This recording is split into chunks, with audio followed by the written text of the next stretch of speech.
Mazda 6 treće generacije jedan je od prvih modela ovog japanskog proizvođača koji koristi mnogo puta spomenutu Skyactiv tehnologiju.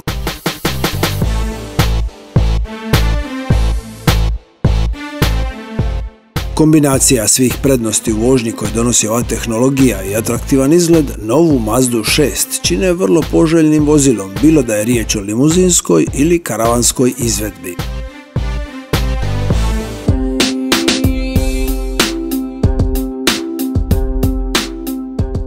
Obzirom da je treća generacija predstavljena 2013. godine, nedavni redizajn je jedva primjetan, što će se posebno svidjeti vlasnicima koji su u posljednje 2 godine kupili Mazdu 6, pa neće imati osjećaj da već sada voze stari model.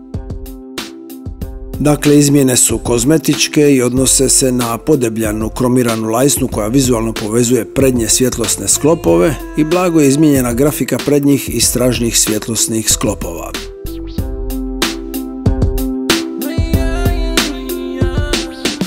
Interijer je doživio nešto veće izmjene. Odmah se uočava ekran osjetljiv na dodir, promijenjena je doživio i sustav upravljanja multimedijalnim sustavom.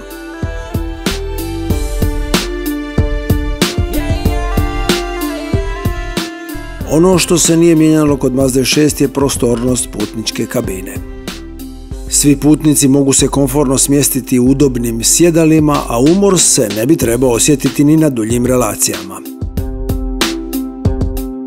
Prtljažnik obujma 522 litre, 50 litara veći od onog kod limuzinske izvedbe, što bi nekima mogao biti argument za odabir upravo ove karoserijske izvedbe. Drugi argument je pogon na sve kotače, koji je dostupan samo kod karavanske izvedbe.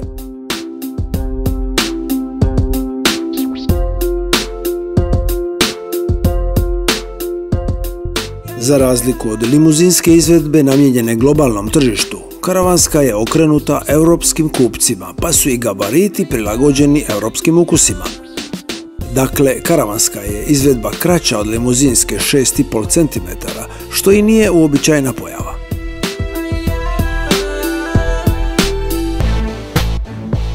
Mazda 6 nudi se s 3 benzinska i 2 dizel motora, a sve to u rasponu od 145 do 192 konjske snage. Testni model pokretao je slabiji dizelski motor od 150 konjskih snaga.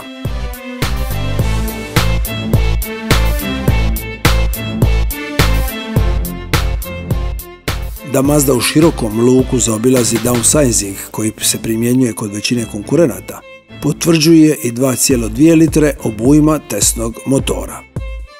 Ovaj motor pokazao se izvrsnim na cijelom području rada.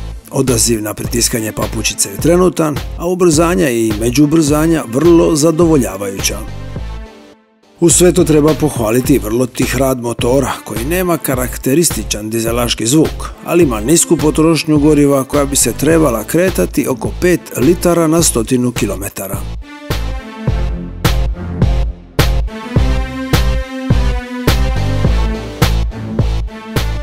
Testni motor uparuje s preciznim ručnim mjenjačem koji samo potvrđuje priču o uspješnoj Skyactiv tehnologiji koja povezuje motor, mjenjač, podvozje i karoseriju. Cijelu priču zaokružuje ovjes koji vožnju čini vrlo ugodnom i sigurnom, a dio zasluga svakako pripada i pogonu na sve kotače, koji se po potrebi automatski uključuje.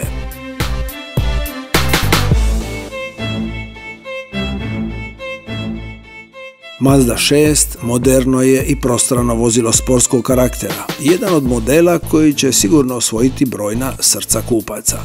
I dok je za osnovni karavanski model potrebno izdvojiti oko 220.000 kuna, za testni model s dizelskim motorom i nešto boljim paketom opreme potrebno je doplatiti 60.000 kuna.